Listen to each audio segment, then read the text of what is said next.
Pokemon may seem like it's been around forever, and, it kind of has, but that's no reason to take it for granted. With Pokemon Brilliant Diamond, Pokemon Shining Pearl, and Pokemon Legends Arceus all on the way, we figured now was the perfect time to celebrate the 75 reasons to love Pokemon.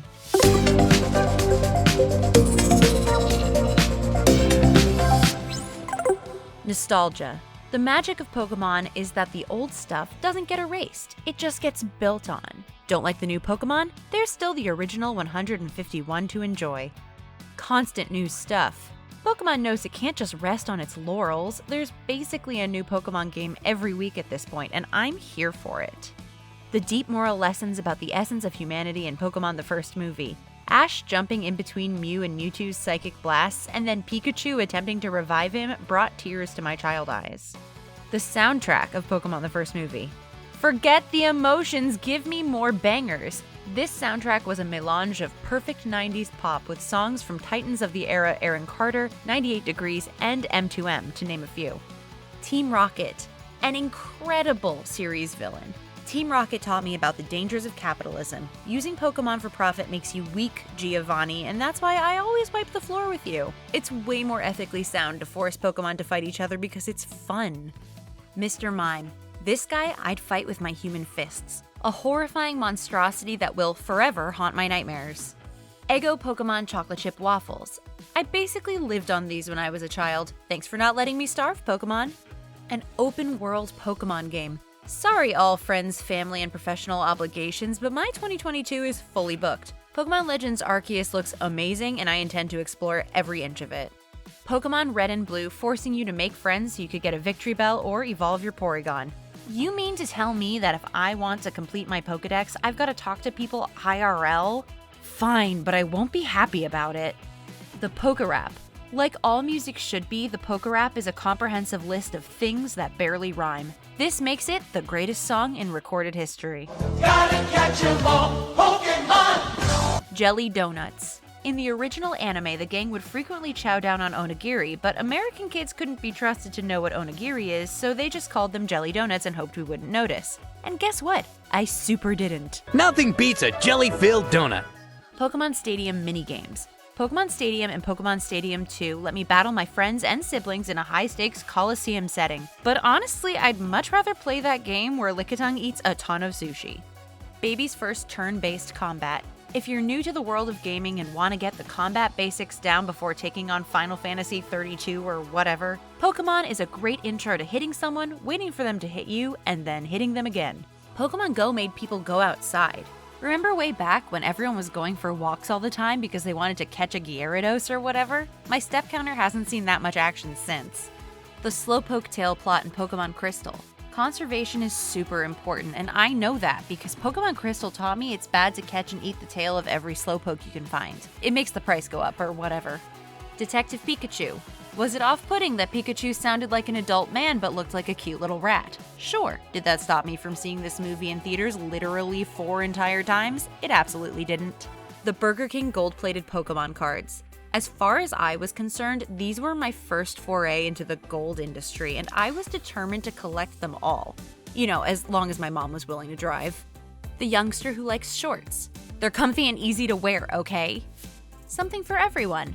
Love a classic RPG? The main series is your pal. Want to play Tetris but cuter? Pokemon Puzzle League might be your style. Don't like video games at all? There's like 1,000 movies and TV episodes. Ash. Ash's enduring love of his Pikachu and his determination to be a Pokemon master made him a great protagonist for the first iteration of the anime. Sure, he was pretty annoying, but what 10-year-old isn't? He must realize that I'm Sabrina's father. Then that must mean you're a photographer! Misty.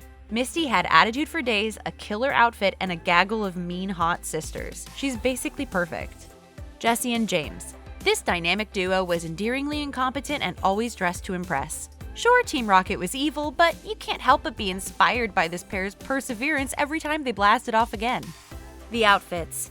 Fashion in the Pokeverse has always gone above and beyond, from the aforementioned ensembles of Misty, Jessie, and James to the colorful nonsense looks of Sword and Shield. Expressing your identity through preferred Pokemon types. If you don't like to express yourself through fashion, you could always latch onto a Pokemon type to obsess over and never psychoanalyze what that says about you as a person. Should I unpack my love of ghost types? Absolutely. Will I? Of course not. Lavender Town's Ghost Jamboree. Speaking of ghosts, the nightmare that is Lavender Town's Pokemon Tower, a 7-story graveyard full of possessed ladies and also your rival, again, mourning his Raticate, was my first brush with horror in gaming. Move aside Resident Evil 8 because Gengar is my Lady Dimitrescu. The horrifying implied Pokemon War. Where did all those Pokeghosts come from, you might be wondering? Just ask Lieutenant Surge, an actual military dude who fought in an actual war in which Pokemon were actually used, which is a lot of actual fun in a kid's game. Pokemon Snap. Throw apples at a Pikachu until it stands on a surfboard. Throw apples at a volcano until a Charizard pops out. The world is your cloister. New Pokemon Snap. It's just like the original Pokemon Snap, but in way higher resolution, and the apples are now canonically fluff fruit, I guess to make me feel less bad about beaning every Pokemon in the noggin with them. The power of friendship. Whether we're talking Ash and his Pikachu or your own Pokemon and their willingness to do whatever you say, the key takeaway in all Poke properties is that friendship is way more powerful than any attack. Well, except maybe a Turnibeam, that thing will mess you up. Quantity. There's almost 900 of them, and only some of them are horrifying to look at. Computers. How do computers even work in the world of Pokemon? Who cares? They should work like that in real life. The Pokédex. The most helpful animal guide in the world, which offers extremely scientific insight into your favorite pocket monsters. For instance, did you know that Magcargo's body temperature is approximately 18,000 degrees Fahrenheit? The surface of the literal sun is only 10,000 degrees. Super Smash Bros. Sure, there's about 1 million Smash fighters to annoy your siblings with nowadays, but back in the Smash 64 days, there were only 12. And 2 of them were Pikachu and Jigglypuff, making those 2 little cuties the canonical best fighters in Poke history. The original 3 starter Pokemon. Pokemon games always do a great job doling out the cutest possible fellas to help you wreak havoc on the local wildlife population, but the original 3 from Red and Blue, Bulbasaur, Squirtle, and my sweet perfect boy Charmander, were top tier. Snorlax. He's too busy sleeping to move out of your way, and I respect that. Repel as a general concept. A spray that keeps annoying stuff away from you? Yeah, you can put me down for a case of that. Holographic cards. Pulling one of these beauties out of a mystery card pack made me feel like Charlie finding the golden ticket, except I then didn't have to go own a business afterward. Alolan Pokemon. They're like regular Pokemon, but they're chill as heck. Gave me something to do in the car when we were going to my great aunt's house. Pokemon is an ideal game for when you need a little more story than Tetris, because the car ride is like 2 hours long and those Tetronimos are not going to hold my attention forever. Gambling! The first time I ever gambled was in a Pokemon game, and now I'm a totally normal and well-adjusted adult. Gambling! Censored. Presumably after they realized how many totally normal, well-adjusted adults started gambling in Pokemon, they removed casinos as a gameplay element. Oh well. Gambling! IRL. Who needs in-game casinos when you have a binder of rare Pokemon cards that are only increasing in value? Checkmate, Nintendo. Constantly wondering what people eat in the Pokemon universe is a fun/horrifying thought exercise. Hey Pokemon, is Oddish a pet or a salad?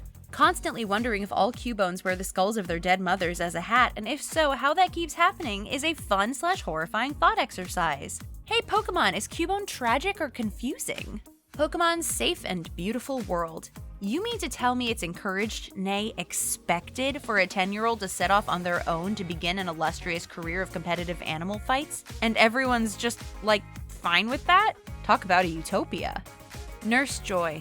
Nurse Joy is the same everywhere you go, and I find that super comforting. It's like going to a McDonald's out of state. No matter what, those McNuggets are going to be shaped like boots and circles. That time Yuri Geller sued them because he thought KADABRA was copying him with the spoons thing. Seriously, they weren't allowed to use the original art for 20 entire years. Ponyta, for the horse girls who never got into My Little Pony. Rainbow Dash is great and all, but can she shoot fire out of her entire body? Pokemon Pinball. Pokemon wasn't all wandering the wilderness kicking the butt of any rat that screeched at you. Sometimes it was just about playing pinball.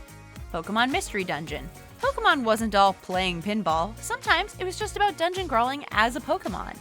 Pokemon Channel. Pokemon wasn't all dungeon crawling as a Pokemon. Sometimes it was whatever wild nonsense was going on with Pokemon Channel. Seriously, what was that?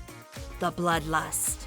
Sometimes your dark passenger craves violence, and Pokemon battles are a great way to make that happen.